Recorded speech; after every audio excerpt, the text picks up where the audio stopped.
Hey y'all, this is Brett, and it's been a while since I made a video, so I'm just kind of doing one because I haven't. But I'm just going to talk off the top of my head here about some things that have been going on.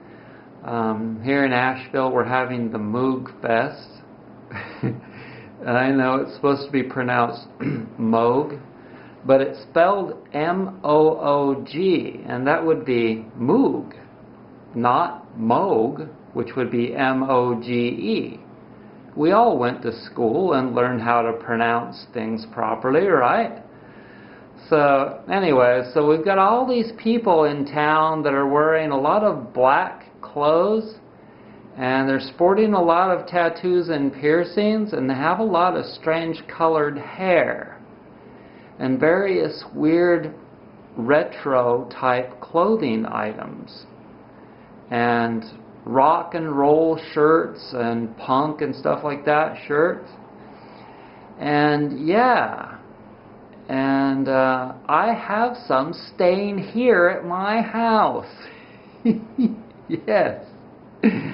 But so that's what's happening in Asheville right now. And I didn't go. I went down to Green Life, Whole Foods, and bought some food today. And I could hear it from a block away. In fact, you didn't even have to go down there to have ample volume. And if you did go down there, your ears would be blown out of your freaking head. But let's see. I shaved the dog 2 days ago.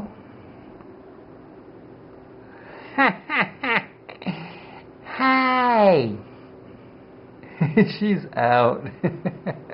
And as you can see, I did a very good job as usual. I've been shaving my own dogs for many years now, probably 12 years I've been shaving the dogs. Let's see, what else am I doing? I'm learning about phytates, which is like a chemical that's in grains and beans and nuts and seeds that is released when you soak those items. And it's released even more if you soak them in water that's about 95 or 100 degrees. And those phytates bind to the minerals in your body and prevent you from absorbing those minerals. And so if you can get to a point of where you can soak all of those items, beans, grains, nuts, and seeds, for at least 12, depends on which one we're talking about here. The bigger beans need a lot more soaking. And so then, if you can soak them for a long time in that warm water, and then if you can add a little bit of acidic liquid like lemon juice or apple cider vinegar to it, then that helps to draw those phytates out of there more. And then you rinse them, and then when you go to cook them, you get rid of more phytates. And then you skim the foam off the top. Okay? And how I've been soaking these in warm water is I'll put them in a jar, and then I'll double boil them in a slow cooker. I'll put them in a slow cooker and put it on warm. Or if you have a slow cooker that's low enough in temperature, then you can just put it on warm. And then make sure it doesn't get too hot, like more than 100 degrees, because that's what I've read is the best temperature, and it seems about right. And yes, then after you rinse that off and then you cook it, you get more phytates out, but then of course you do kill the enzymes, but you get more phytates out. So I'm still trying to figure that out. And I'm sure I'll get a bunch of comments down there from some know-it-all 26-year-old or 22-year-old that thinks that they know exactly what the deal is. Or they'll say something like, oh, that's way too much fat. Or I can't believe that you're eating animal foods. You're eating meat now. Or just some freaking punk comment. And then they just get blocked. Oh my God, thank God for the blocking button. Thank you, God. Thank you, God, for the block button. Anyway, so what else is going on? I have celiacs. Many of you are also wheat sensitive, gluten sensitive. And I looked up a couple of products that are specifically for celiacs, like nutritional supplements for celiacs. And in addition to the glutamine, which I learned about a long time ago, which is an amino acid in our body, I bought this little book, and it's still available, called Glutamine, the Ultimate Nutrient. And I looked on Amazon. It's only a penny used. You can buy one for a penny used, plus the shipping from someone that just wants to send it to you. But it's a great little book, and it talks about how when we are under stress, our bodies don't naturally produce glutamine. Okay, so it's not supposed to be one of the 8 essential, it's not one of the 8 essential amino acids, proteins that we're supposed to be able to get from foods, consume from foods. We're supposed to produce it naturally. But if we're under stress, then the book says, anyway, that we don't produce it naturally. I'm a freaking stress case a lot of the time, seriously. I'm a thinker all the time. And I really, really need to meditate, but this is not my strength. I have not been a great meditator. I'm not the kind of a person that wants to take the time to do that because it doesn't seem productive. It doesn't seem like I'm getting anything done. I'm an achiever, an overachiever, and to not achieve anything doesn't do anything for me. But what I need to realize is that it is doing something for me on the yin side, on the calming yin side. And I really, really need to make it a regular practice. But I haven't. So, anyways, us type A's probably need to either take a glutamine supplement or consume some raw meat. Now, the book says that you get the majority of glutamine, you can get the highest concentrations of glutamine in uncooked meat because heat destroys the glutamine. Okay? For you raw foodists here's another pro thing.